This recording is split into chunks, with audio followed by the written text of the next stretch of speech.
Realisation অনুভৱ মই জনাখিনি নিজে ৰিয়েলাইজ কৰিব পাৰিছোঁ নাই, অনুভৱ কৰিব পাৰিছোঁ নে নাই, উপলব্ধি কৰিব পাৰিছোঁ নাই, আচৰণত আনিব পাৰিছোঁ নাই, প্ৰেক্টিকেল কৰিব পাৰিছোঁ নে নাই। আস্তিক্যম ঈশ্বৰমুখী হোৱা, এই 9টা কোৱালিটি থাকিলেহে তেওঁক ব্ৰাহ্মণ নাম দিছিল। গতিকে ব্ৰাহ্মণৰ কি কাম বুলি ক'লে, তেওঁলোকে মূলতঃ শাস্ত্ৰীয় জ্ঞান আহৰণ কৰিব, ব্ৰহ্মজ্ঞান, আৰু বেলেগক এই জ্ঞানটো দিব। এইটো ব্ৰাহ্মণৰ মূল কাম। ক্ষত্ৰিয়ৰ কি কাম আছিল? তিনিওটা জাতিৰ ৰক্ষণাবেক্ষণ। শৌৰ্য তেজ ধৃতিৰ দক্ষ যুদ্ধে চাপি অপলায়নম দানম ঈশ্বৰ ভাৱচ্চ শাস্ত্ৰ কৰ্ম স্বভাৱজম। অষ্টাদশ অধ্যায় 43 নম্বৰ শ্লোক গীতা। ক্ষত্ৰিয়সকলৰ কাম আছিল তিনিওটা জাতিৰ ৰক্ষণাবেক্ষণ।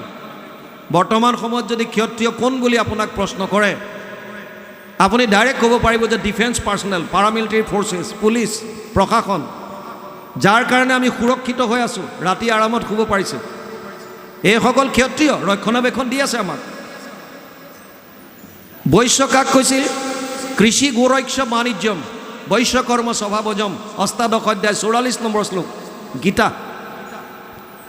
যোনে কৃষি কৰ্ম কৰিছিল, গো পালন কৰিছিল, বেপাৰ বাণিজ্য কৰিছিল আৰু তিনিওটা জাতিক খাদ্যৰ যোগান দিছিল, সেইসকলক বৈশ্য নাম দিছিল। আৰু শূদ্ৰ কোন? পৰিচাৰ্যাত্মকম কাৰ্যম শূদ্ৰ চাপি স্বভাৱজম। অষ্টাদশ অধ্যায় 44 নম্বৰ শ্লোক গীতা। তিনিওটা জাতিক কায়িকভাৱে সহায় কৰিছিল। ইয়াত কোনো উচ্চ কোনো নিচ নাই, ইজন সিজনৰ পৰিপূৰক। পাছত এয়া জন্মগত হৈ পেলাই উচ্চ নিচ ভেদভাৱ আহি গ'ল।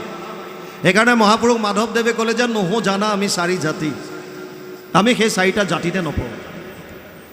বৰ্ণ আশ্ৰম 4খনৰ কথা কৈছে।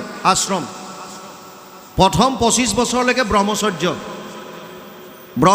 ব্ৰহ্মজ্ঞান লাভৰ কাৰণে কামনা বাসনাৰ পৰা আঁতৰি থাকি ঈশ্বৰ উপাসনা কৰি তেওঁ জ্ঞান আহৰণ কৰিব, আধ্যাত্মিক জ্ঞান।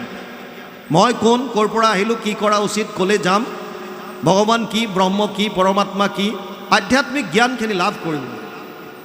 আৰু তাৰ পাছত তেওঁ গাৰ্হস্থ্য ধৰ্মত প্ৰৱেশ কৰিবৰ কাৰণে উপযুক্ত হ'ব। তেতিয়া তেওঁ গাৰ্হস্থ্য ধৰ্মত প্ৰৱেশ কৰিব পাৰিব। কিন্তু গাৰ্হস্থ্য ধৰ্মত প্ৰৱেশ কৰাৰ পাছতো তেওঁ গোটেই জীৱনটো তেনেকৈ থাকিব দিয়া নাই।